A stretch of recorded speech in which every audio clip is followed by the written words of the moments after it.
of. It's the evil and the ugliness of people's hearts these days is everywhere.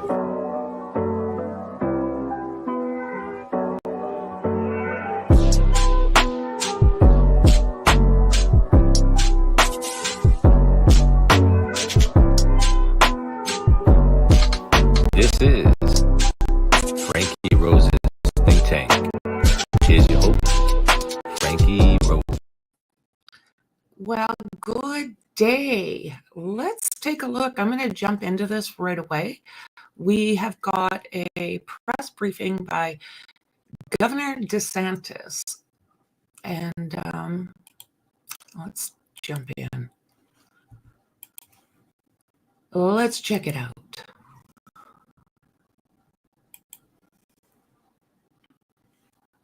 Internet is a little sketchy again today, guys. Heads up.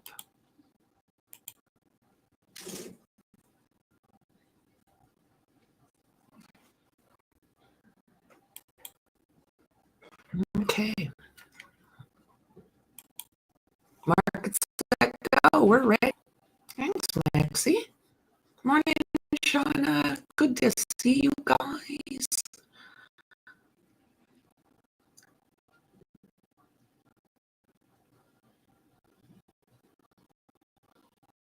I'm 2 sips into my first coffee and seeing that this was going on and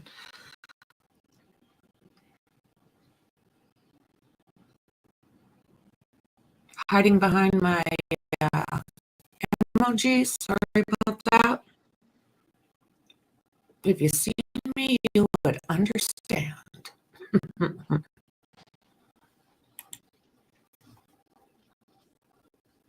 Okay, let's get this show on the road.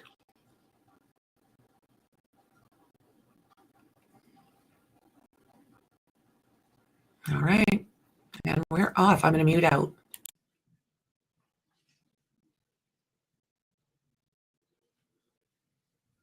Historically, the church has made the world a better place for everyone. You can imagine in a city like Miami, there's great diversity, and there's also great need. One of the hardest challenges we face is being made aware of those needs. They had really meaningful ways that they wanted to help, but they didn't know where to turn their resources. There wasn't any communication in trying to meet what they were doing with the people who were in need of those services. Every day wake up and want to serve. I think it's our goal to figure out a way. We're not on system, so they're used to just being a number or just being pushed off of that one need. Call, you know, hold through. That changed things. They started talking about the importance of real people, not just being along, but walking through The cut rate taking. We've got to figure out a way to make this not a bureaucratic. We've got to figure out a way to make it not complicated. And I think the way we did that was putting 110 educated people on state government in those meetings, and then allowing faithful organizations, of course, to supplement and say, well, if you ever come across this need, where there's a need. It's not like an impersonal contracted government program. It's actually working with real people. It really just brings it down to like a more human level. They are working with those that are in need and then aligning our services and our resources to those standards. What is the role of government? What are we doing? Are we in place to put more money to cover a program with less accountability, not understanding at the end of the day? Has it been really helping the people, but also be able to corral the support of the people on the ground who have a mission to help with people in need? The sound is really bad.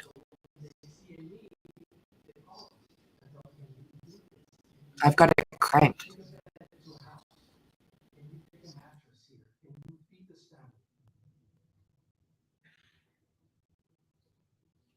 We're helping more children this year than we ever have before. It's because of our partnership, and we want to see other nonprofits get engaged, and we want to engage with those nonprofits together as well. you don't have moments like this often, where you have the government, Big G, saying we want to partner with you, the big C, to come together to lead our community. And they're just not talking about it, it's happening, I'm seeing it. And so now we're in a moment in our state's history where not only are we aware of the needs and the voices are crying out, but we have the means by which to meet them more effectively than we ever have before. Once our faith institutions and community organizations know that these wonderful people exist, when a human sees another human in need, right, they don't forget, it sticks with them. And so what I was looking at about what you mentioned, this will be something that is deeply built into the core of our state, something that is changing lives for decades to come. And I think in the state of Florida, we are showing the nation how we can change lives for the better by reducing the size and scope of government and getting people from the faith-based community to nonprofits and the private sector all involved to help the people in need.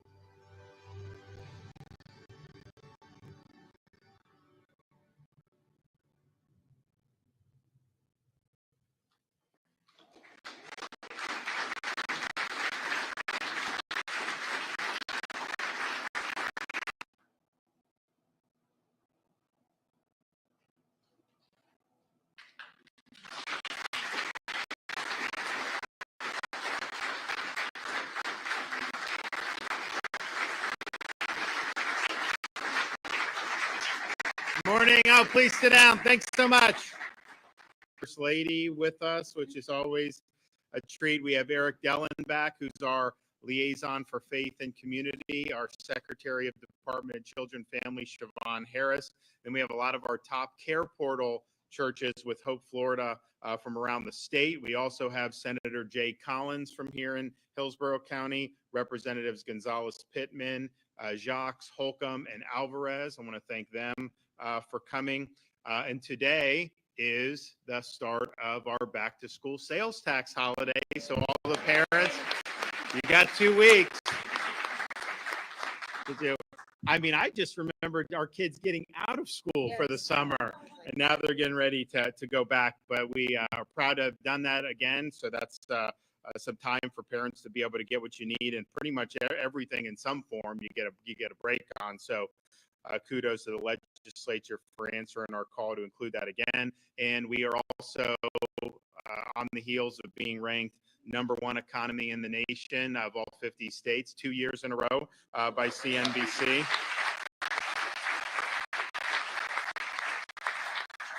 #1 in education by U.S. News and World Report 2 years in a row nationwide. #1 for parental involvement in education and education freedom. 50-year low in the crime rate.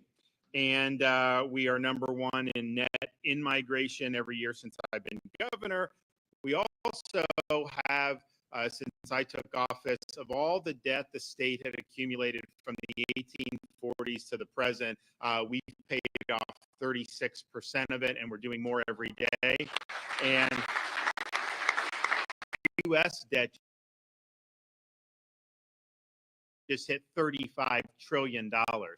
So every U.S. citizen share of that national debt, I think, is close to $104,000 per U.S. citizen. Florida has the lowest per capita debt of any state in the country. So as a Floridian, your share of Florida's debt isn't $104,000. It's about $600 and declining every day. So that's a great example of good stewardship and good success. And we're proud to do that. We're going to continue to build off that. Now, so we've done a lot, but there's certain things government can do. For example, if the legislature spends a little bit more, I can take the veto pen and veto the spending and reduce the debt. That's solely within government's power to be able to do that. Giving education choice, that's something within our power. You as a parent in Florida, you have the right to choose the school that best fits the needs of your child and your family. And if that's a private, the money follows you to private. If it's charter, you choose charter. If you're in your school district, a lot of times you have choices there too. We could make that happen through legislation. We can make it happen by making sure the funding is there. Some of the things we've done for environmental stewardship, restoring Florida's Everglades, doing things to help with water. We put the policy in place. We put the resources behind it.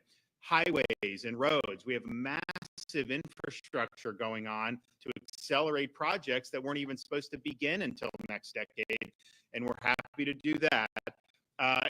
So those things are good.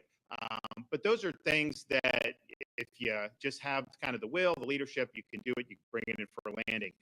Some of the things, unfortunately, not so simple, because we've had throughout the last many decades in this country, we've had legislation passed. We've had trillions of dollars of tax money go to alleviate, eradicate poverty, and it never happened, and many that were equally as bad.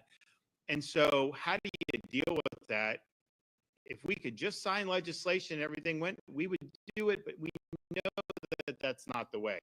We know government, some of the issues that we deal with in our communities, and that individuals just simply, you can sign a piece of legislation, the problem goes away. And so Hope Florida really recognizes that. It recognizes that government has an important role, but the government ultimately is not going to be the one to solve these problems. Because if they could have solved them, they'd have solved them by now. That we could use our role in state government to facilitate support for people who need it within their own communities. And part of that is the faith community and mobilizing churches. Part of that's the business community, friends.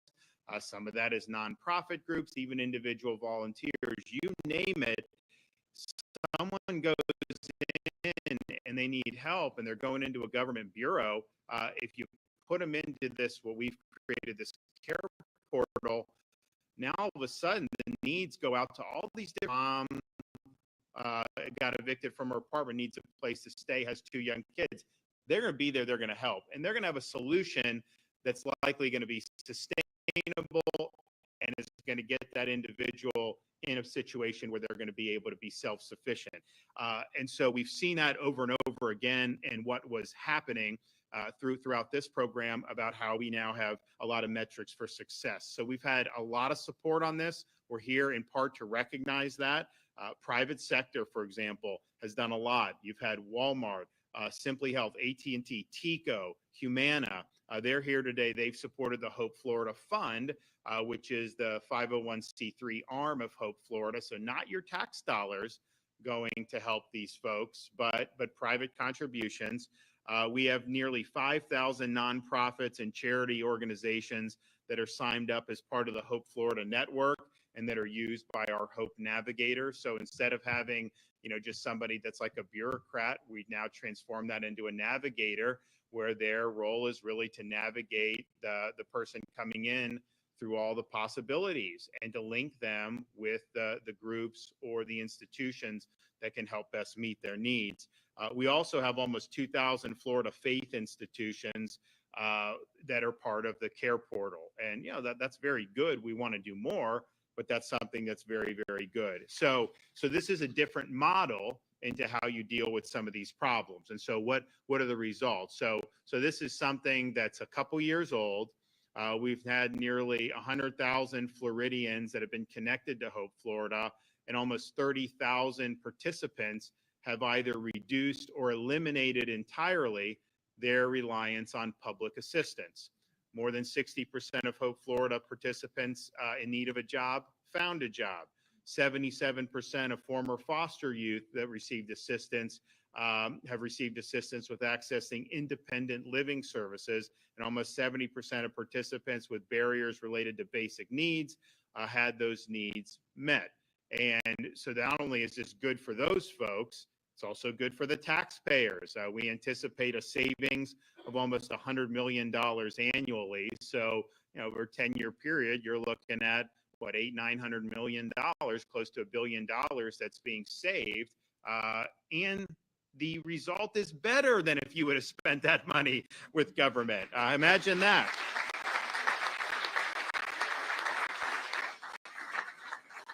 So we are proud to have created a model where we can.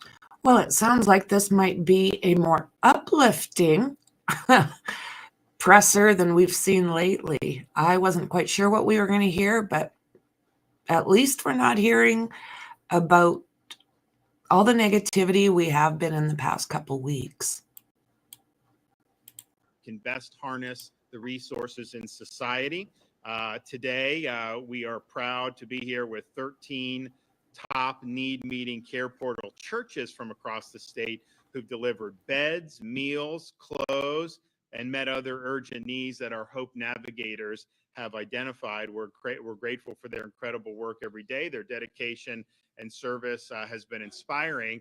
And we told folks we wanted them to come to be recognized so that we could thank them publicly, share some of the results of Hope Florida. But what we didn't say is that we are here, and thanks to the Hope Florida Fund, all of those churches that are here are going to get financial checks, going to get rewards today for their good work. So we're going to hand out those checks in a minute.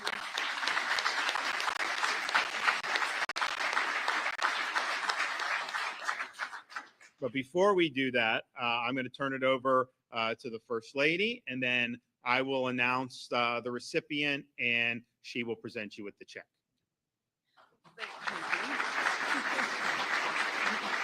He didn't get into the amounts, though. We'll get to that because I think a lot of you will be happy to see what you've received. And it's all because of your hard work. We have the 13 churches from across the state who have done wonderful things on behalf of good people in need all across the state. So it's just a small way for us to be able to say thank you. That power of the care portal, I can't even begin to tell you just how of a seismic shift it's making all across the state. I had a chance to go out on a care portal delivery in Quincy. There was a mom who had a daughter. Her daughter had unique abilities. Unfortunately, she had been hit by a car at one point in time and had a learning disability. She had to go about things a little bit differently, but was doing very well. But they were coming up on some hard times financially. They didn't have a car, didn't have transportation. They're having a hard time putting food on the table. She wanted her daughter to be able to get a good education so that she could have the American dream, all of the things that you want for your family, she wanted too, but she needed a little extra help. And so we saw those needs come across the care portal. And I had the privilege with Eric Dellenbeck, who will come up here in a second and talk a little bit about it, and also with our agency secretaries and the help of City Church in Tallahassee to go collect groceries, load them up, put them in the back of the car, drive down to their house, knock on the front door, and deliver all of this essentially love to this mom and daughter who just needed help. And they didn't know where to turn. They didn't know what to do. And that's the beauty of Hope Florida. It's one phone call.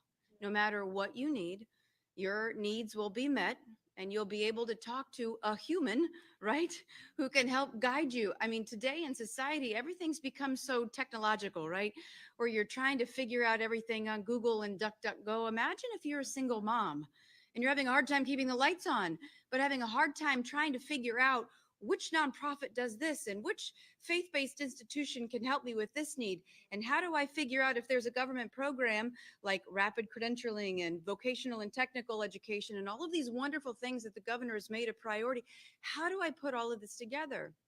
Well, in comes Hope Florida with one phone call. And then you get paired up with a navigator, and that navigator then takes on the burden of whatever the other person on the line is feeling. So if it's that mom and I don't know how to feed my child, then that navigator figures it out.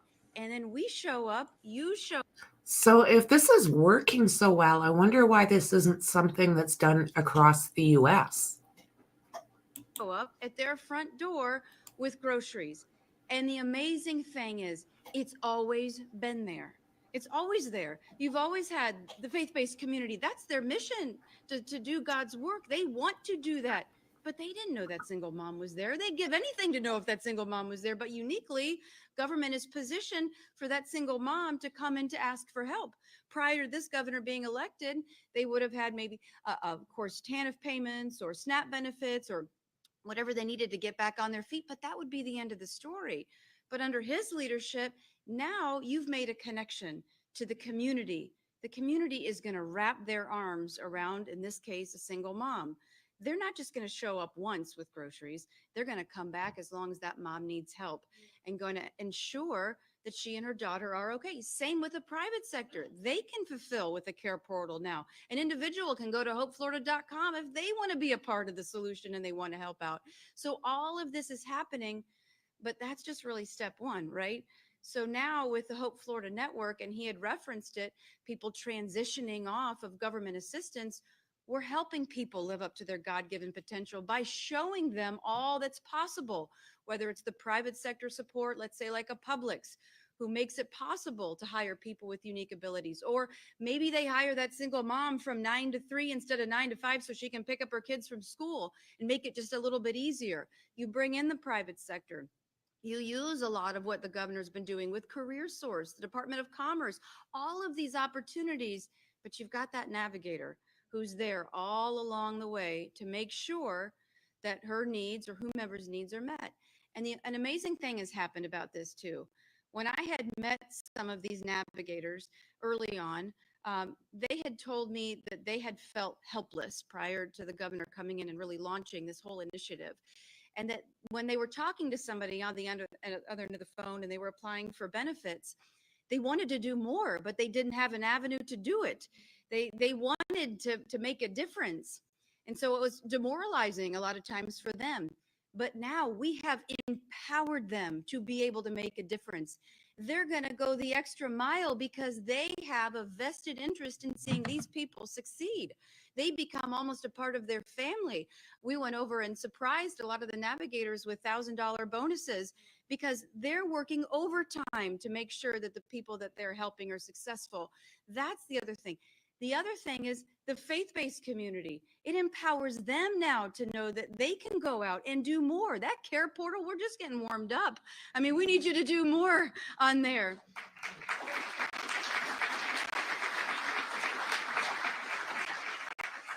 And then for somebody in need, think about that mom that I talked to you about who didn't know where to turn. She didn't have a car. She didn't have transportation. She didn't have any food to put on the table. Now she sees that her community is there to help her. And imagine what that must feel like to have people show up at your front doorstep with a plate of lasagna to say, hey, I heard you needed some help. And that's what it's, and you know what? That's just government making a connection and then getting out of the way, right? And really incentivizing and empowering people, again, who have always been there, who wanted to help, but we needed to get folks together on the same level. And then we needed to move and exit stage left. So it's been an honor and a privilege. And, you know, the number that the governor invoked when he talked about, 30,000 people transitioning off of government assistance, and that extrapolates to $900 million over the course of 10 years. That's one agency, one statistic. If you look at the preventative measures that we're doing, trying to put a number to that. So think about it. Now, when our CPIs are going out and they're investigating suspected child abuse or neglect, and maybe they don't see cause to take a child from the home, but they see that somebody needs some help. There's something there.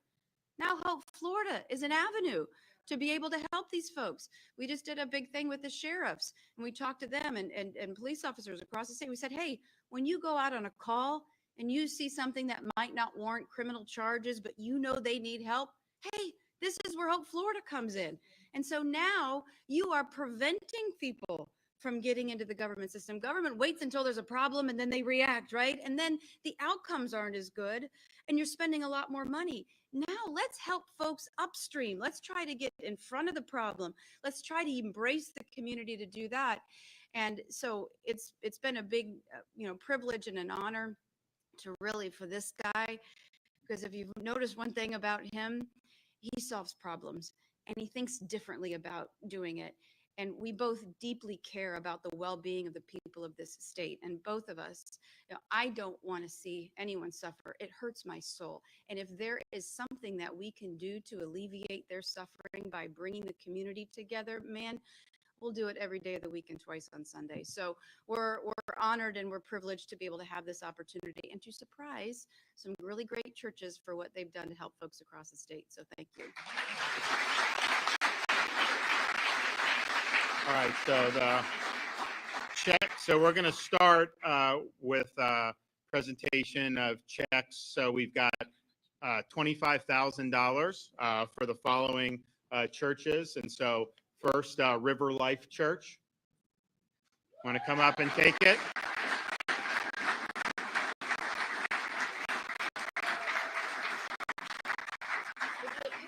You guys just do the pictures. I'll do over here.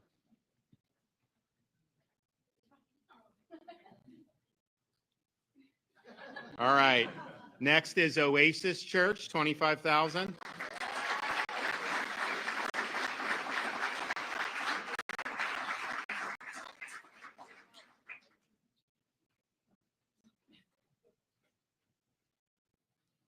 All right. Radiant Church, 25,000.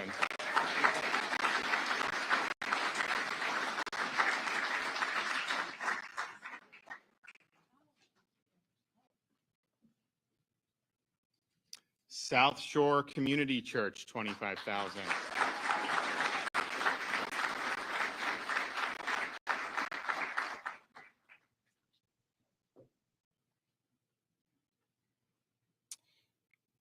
Grace Bible Church of Sebring, 25,000.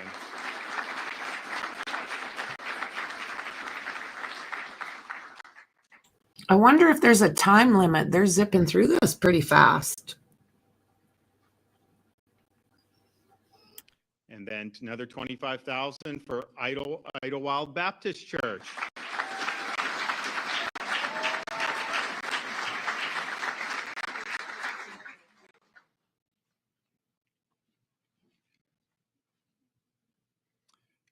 $25,000 for North River Church.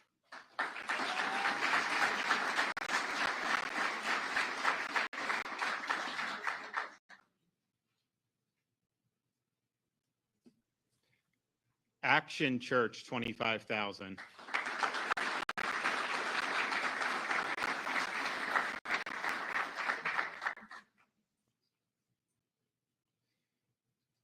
Bayside Community Church, North River Campus, $25,000.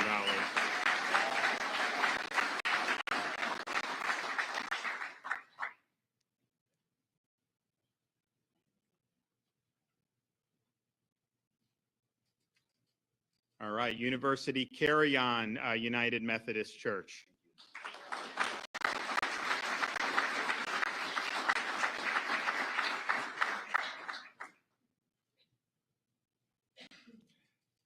$25,000 for Calvary Chapel of Fort Lauderdale.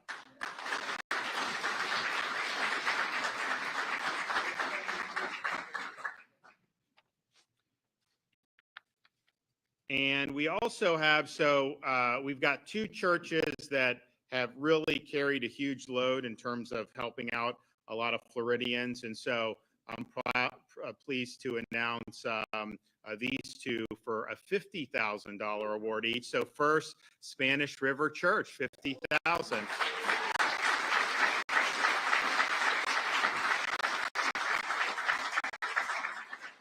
They're giving away a lot of money. And another $50,000 for Grace Family Church.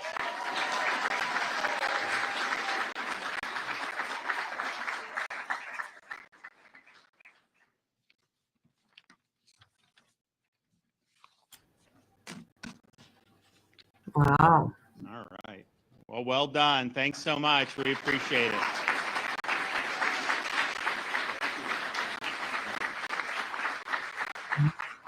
All right. Next, we'll hear from our DCF Secretary, Siobhan Harris. All right.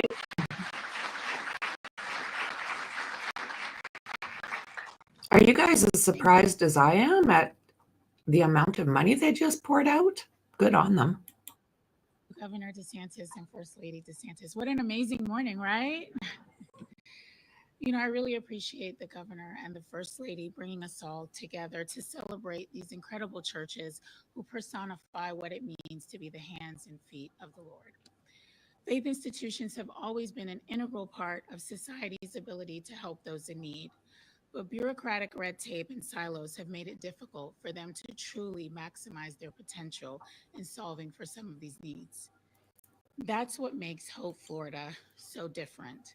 Through partnerships with organizations like Care Portal, it's never been easier for faith institutions and government to collaborate.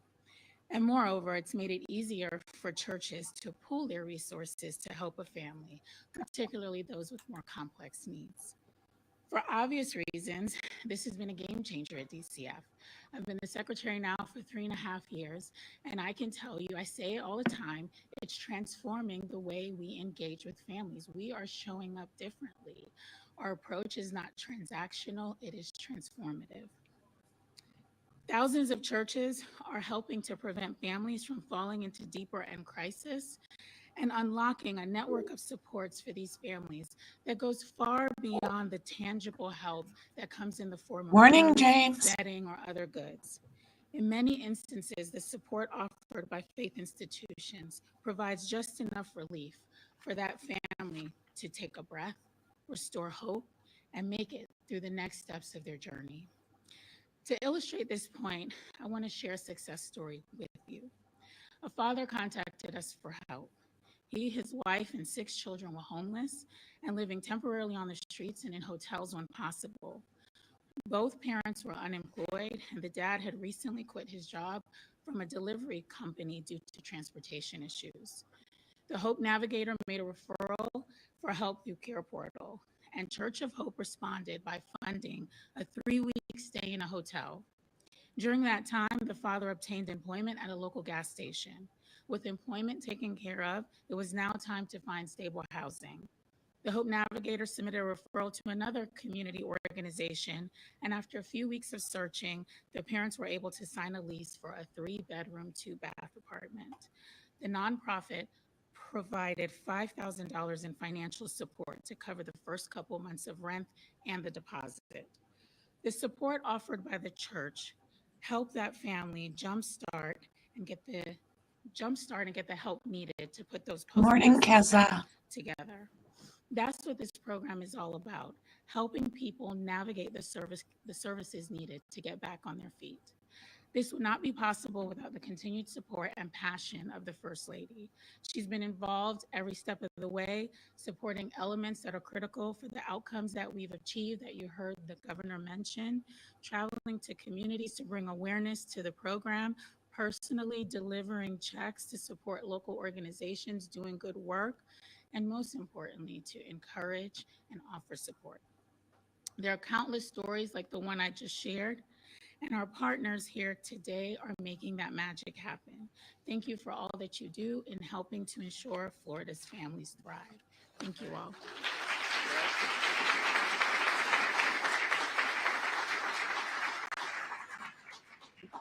Good morning. As was mentioned earlier, my name's Eric Dellenbach, and I had the honor of serving for the past 5 years as the governor's liaison for faith and community here in the state of Florida. Anytime I mention that title, I think it's probably relevant to say, what do you do? And that's a really simple answer. I get to the honor of being this man's voice and this incredible lady's voice to the 20,000 faith institutions of Florida, the 110,000 nonprofits of Florida, and their voice back into the executive office of the governor. If you did the math on me You being in betcha, place for 5 James, years, his that means that wife. from day one of the governor's administration, faith and community became a priority. To give you a scope of how big of a priority, there's only 14 states in the whole country that have an emphasis on faith and community at the executive office, at the state level. We were the only state for 4 years that had a position in the executive office of the governor. I believe,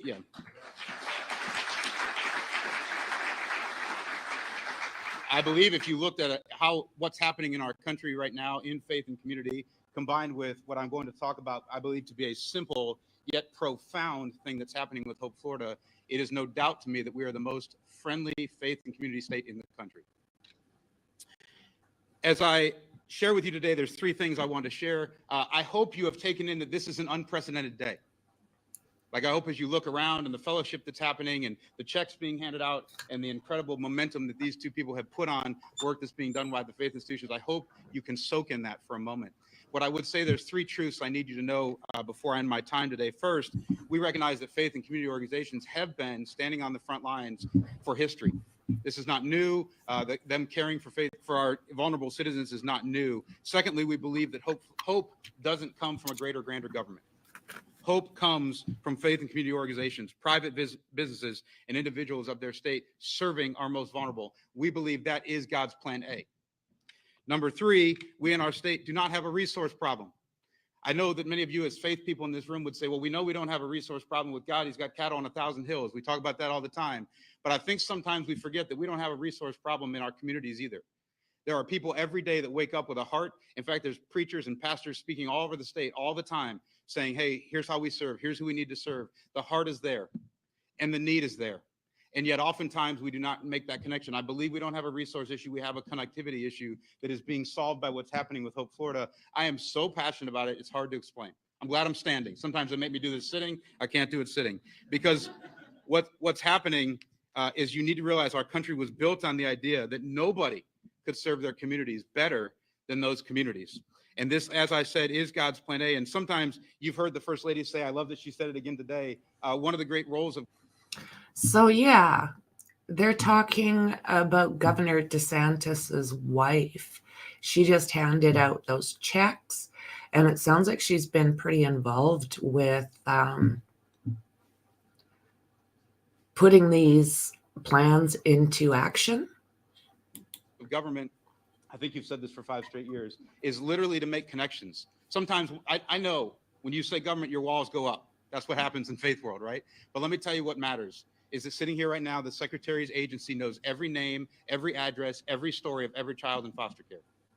Every one of them, which means that as you, as a faith institution where your heart beats for those children, the reason there has to be a connection, the reason this is simple but profound is because those connections being made at a need level for people whose heart beats with resource is absolutely incredible. In my life, I've become familiar with a phrase that has kind of changed my life. It's the phrase, you cannot unsee what you've seen. I suspected in a room of this size, knowing I'm filled with faith people, that you would say, that's my life. I saw something that I could not ever unsee. I heard something I couldn't unhear. I experienced something I couldn't not experience. And friends, that's the magic of Hope Florida, in my opinion. Because when those moments happen, it changes the trajectories of our life. If we're totally real with each other, sometimes we'd probably like to go back and not see that thing because of how much it changes the trajectory of our life. But this is the magic that is happening with Hope Florida. And I want to leave you with a statistic that I think encourages me the most. When our faith and community organizations go out, they get a call from Hope Florida puts a need in, and they go to that house. We're told that 80% of the times, that person in need never enters a second need. Well, let me tell you, friends, if you've not been in that world, that's not because they don't have more needs. The reason is because when that person of our faith and community organizations stands at the doorway of that other human, there is a connection made where they become a church family, not a government family. This is the most beautiful thing, in my opinion, that is happening. And today we want to honor you.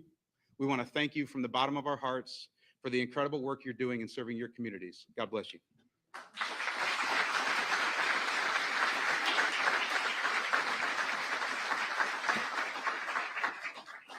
Well, thanks everyone that's been involved, and we of course are signing up more people every day, more churches, more businesses, and there's a proven track record now of success. So I think that this is something that should generate a lot of excitement, and we're happy to be able to make these awards to recognize really good work, and it's work that's been very, very meaningful. Also, just wanted to say, we saw a quote election take place in Venezuela, and it was this idea that Biden-Harris had that you come in and you relax pressure and sanctions on the Maduro regime, that somehow that regime would respond by supporting a free and fair election. Well, that crashed and burned, that theory. It should never have been tried. The way you deal with somebody like Maduro is you tighten the pressure. You make sure to choke off their resources. But what happened was a total sham. There's a lot of people that went out, that wanted their voice heard, that want to see a new direction for Venezuela. And that didn't happen because you have a corrupt regime. And this is a corrupt regime that's been empowered by Biden and Harris. And their policy there, like so many other places in the world, has failed. But also just like to make a statement about supposedly now, you know, Biden's got all these new ideas he's trying to come up with. And one of them is he's really going after the Supreme Court. And one of the things that he's proposed is term limits for the justices of the Supreme Court. And my response to that is, why aren't we doing term limits for members of Congress? That's what would make the biggest difference. Come on.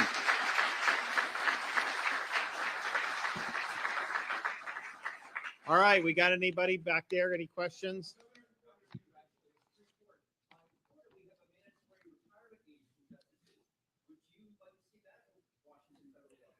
So here's the thing, like, honestly, on the 18-year term limit for justice. So founders, I mean, if you go back and read the founders, they said you're going to serve during good behavior, which basically meant lifetime appointment unless you did something to get you impeached and removed from office. And they thought that that was important because they wanted the judiciary to be insulated from the passions of the day, that enforcing the Constitution when it's popular to do so is not that big of a deal. You just follow the wind.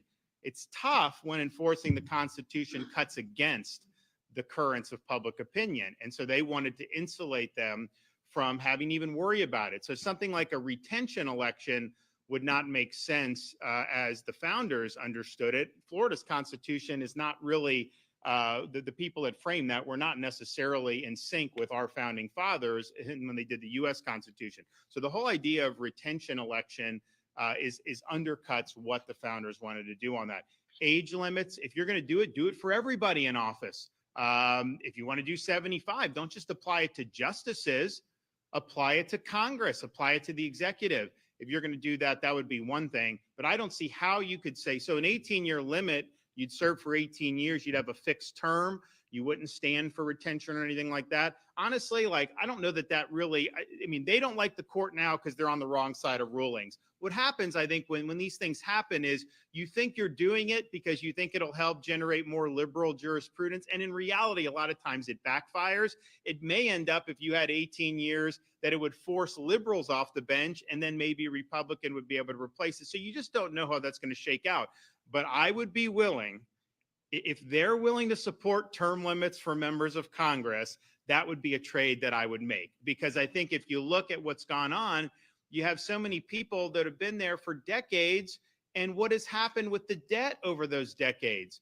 You know, at the turn of the century, our debt was like $5.5 trillion. Now it's $35 trillion 24 years later. That is a failure. That is a failure of leadership. And I think it's because, in part, you know, those folks get there and the main thing they try to do is stay there for as long as possible, instead of saying you have a limited amount of time to make a difference, lead, get things done, then go back and live under the laws you pass. And incidentally, and I'm not saying this is the only reason, in Florida, we have term limits for our legislature. We also have a balanced budget requirement. But notice, we're the one state, you know, with a massive surplus, tax cuts, and AAA credit rating, and paying down debt that we've accumulated over 100 and some years of Florida history. And part of it, I think, is because you have term limits for the legislature. So term limits for members of Congress, a balanced budget amendment for the Constitution, and the legislature, they certified both of those for Article 5 convention this last, and they certified Congress shall make no law respecting the citizens of the United States that does not also apply to members of Congress themselves. And if you did that, they wouldn't be able to exempt themselves from any laws. So those three reforms, I think, would make a difference. I don't think the stuff in the Supreme Court, an 18-year limit, would ultimately make a positive difference. But I would be willing to trade that for term limits for members of Congress, but I wouldn't support it just in a vacuum.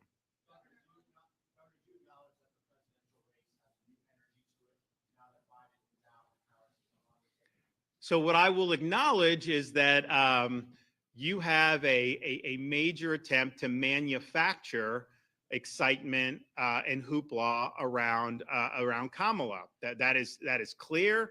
They are working very hard to do that. That was predicted, and I said this before Biden dropped. I said they are trying to get him out. The minute he's out, whoever is there, you're going to have a massive media campaign, hundreds of millions of dollars worth, to try to provide glowing coverage with that. So that dynamic has clearly changed.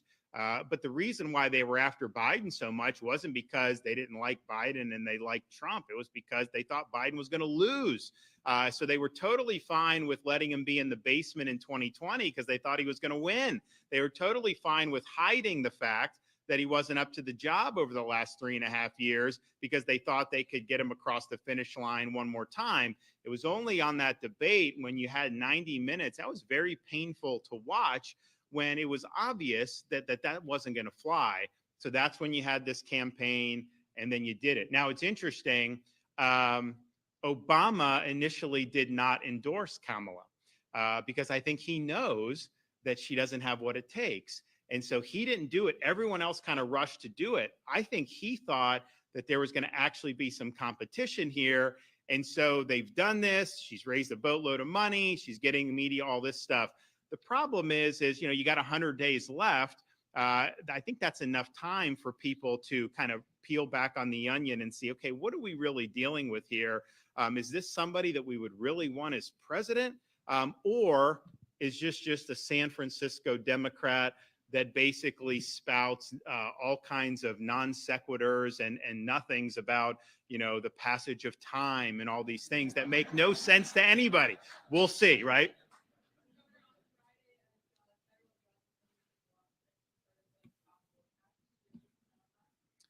We have every right as a state to provide protections for employees and businesses to say if they are doing woke training, which is basically discriminating against folks on basis of race, you have right to opt out of that. It's not a question of what the company can say. They can say whatever they want, but you have a right to not have to self-flagellate. You have a right to not have to sit there and listen to that nonsense. And so we were right on that. We're also right in being able to say that the woke agenda is not consistent with what we want in education standards at our taxpayer-funded universities. We have every right to set standards. We have every right to say, here's what we want to do. Here's some of the things that we're not going to do with your tax dollars. But as all these things go, you know, we typically go, I can't count on my hands the number of times they've run in, got a judge to do that, and then we end up winning on appeal. Remember, the one case which I acknowledge was the closest was on the internet censorship, social media censorship. We did this a couple years ago. We did protections for Floridians. They can't discriminate against you and kick you off or censor you just because you're saying things that the big tech companies don't like. You know, they don't want conservative speech as much as they want liberal speech, particularly now that we're in an election cycle. So we just provided protections. We said you can have standards and rules about what you're going to do, but you got to apply it evenly. And if you're applying it with a thumb on the scale against one part, certain viewpoints, then people have a right to be able to have some protection. And, you know, we lost in district court, lost appeal. U.S. Supreme Court has kicked that back now to the district court, and we'll see what happens. I mean, it's probably going to go on and on. The whole gender surgeries for minors, we said not going to fly in Florida. We're not going to allow that to happen. There's a lot of people making a lot of money off this, and you take some teenager and you cut off private parts, and then they get into their 20s and they can't reverse it. And it becomes a big, big problem. And it's not based in science, it's based in ideology. And so the 11th Circuit Court of Appeals has already said that states have a right to do this. And even in face of that, we had a judge strike Florida's down. We're going to win that on appeal for sure, because the circuit's already ruled on that, and we'll be better off. And many countries are now backtracking off of that because it is motivated by ideology, and it's motivated by a lust for profit and a lust for financial gain, because there's people that make a whole lot of money based off this. And it's really, really been detrimental to so many. I can't even believe something like that was able to pass. It's probably one of the more disgusting things I've heard. So many people. So all these things kind of work out. But at the end of the day, we have every right as a state to say that of all the different things you have when you go to work, that you can't be forced to sit there and have to listen to this dribble. You can opt out. They can do it. They can say it. Nothing's being restricted there, but you're right to say, not for me. That should be protected. Same thing with our educational institutions. We have a right to focus on things that are meaningful. We have a right to pursue truth, and we have a right to have standards that say that accordingly. And so, and I think if you look, Columbia University, you look at some of these agencies that we have in government, you look at corporations, some of them, once they get infected and captured by the woke mind virus, the institutions just crumble. And they become hollow shells of what they were supposed to be. And what we're doing when we say where woke goes to die, it's because we don't want our institutions to be infected with woke ideology. We want our institutions to be rooted in truth. We want our institutions to be rooted in what's right. And as long as you're doing that and you're strong on that, you have a chance to do very well. The minute you go into these other things, where all of a sudden people get elected district attorney and they release criminals or they refuse to prosecute criminals, crime goes up. Well, actually, the crime statistics don't go up because what they start doing, they stop reporting crimes. So they say, oh, this crime is down in all these cities that everyone's scared to walk down the street in. No, it's not that crime is down. It's that the reporting is down because, first of all, if you get mugged in some of these places, it's not even worth reporting it. There's never going to prosecute somebody for that. There's also the agencies don't want to take in the stuff. So it's not that people are actually safer in those places, but that's a great example. How destructive has that been with Soros pouring in money to these district attorneys races, and then all of a sudden the criminals are able to rule the roost in some of our previously greatest cities in this country. It just doesn't work. All the universities, Columbia University, you see some of the nonsense that goes on there. That doesn't fly in Florida, I can tell you that. You want to try to take over, you want to try to commandeer parts of our university, you're going to be ejected from the premises immediately. We're just not going to put up with it. We're not going to let the inmates run the asylum. But part of the reason that's happened in those places is because it's all about ideology. And this is what's happened. So I think that you need to have a solid foundation for everything you do. And if you're just indulging in the latest ideological fad, you just can't succeed over the short, medium, or long term in that respect. And look, some of it is just, it's a reflection of the times we live in. I look at this Olympics opening ceremony, and, honestly, like, I wasn't like necessarily, I don't get offended. People say things that I disagree with all the time, but I was just sad seeing this. It's like, that was really a symbol of the decline of Western civilization. I don't think on the closing ceremony. So what did you guys think of that? Honestly, I didn't watch that part. I didn't realize that had even happened until yesterday. But holy moly, I mean, it was gonna cause some issues. They're going to do anything where they mock Islam. I don't think that's going to happen. I'd be willing to bet a lot of money that doesn't happen. And so when they're doing that, and they're mocking the Last Supper like that, it just shows that so much of particularly Western Europe, they've really walked away from the values that once made those countries great. And so we're in that battle here in the United States and have been for many, many years about are we going to be rooted in truth? Are we going to be rooted in things that have real serious meaning? And yeah, James, it was just wrong on a bunch of levels. It was going to anger people. It was going to cause problems. And I don't know how they couldn't have known that. I mean, why would you mix that in there? Of all the things that you can say is we've put our stake in the ground here in Florida very strong, and people have responded by us being the top destination for people to want to move to. So there you go. Thanks.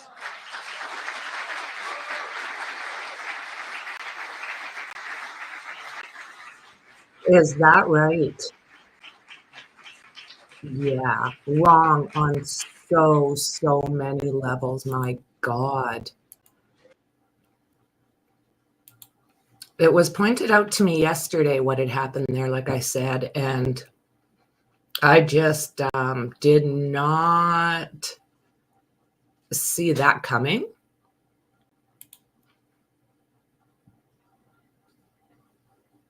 Yeah. Yeah. Just no. That was a low blow. You know, everybody's entitled to their individual thoughts when it comes to the Last Supper, when it comes to who they choose for politicians. But I don't think mixing them in the same bowl was even close to okay, you know? And I don't know if I'm offended or shocked, or maybe a little bit of both. You know, I have no problem with how people live their lives, each to their own. But when you're putting that on such a global scale, you're almost pushing it down people's throats. And this would be an expected reaction. Okay, guys. So with that said, yes, they did a drag reconstruction. They sure did. They sure did. Of the Last Supper, yeah. Oh, is that what you call them too, James? That's funny. Oh, it's out there, Kaza. It's out there. We can talk about it maybe in Discord and see how everybody thinks about that. Maybe we can even play it again in chit chat. So guys, with that said, I'm going to leave this here. And yeah, lots to think about. Lots and lots to think about. So don't forget to subscribe, like, and share. Hit the bell for notifications. I'll see you guys soon in the next one. Bye.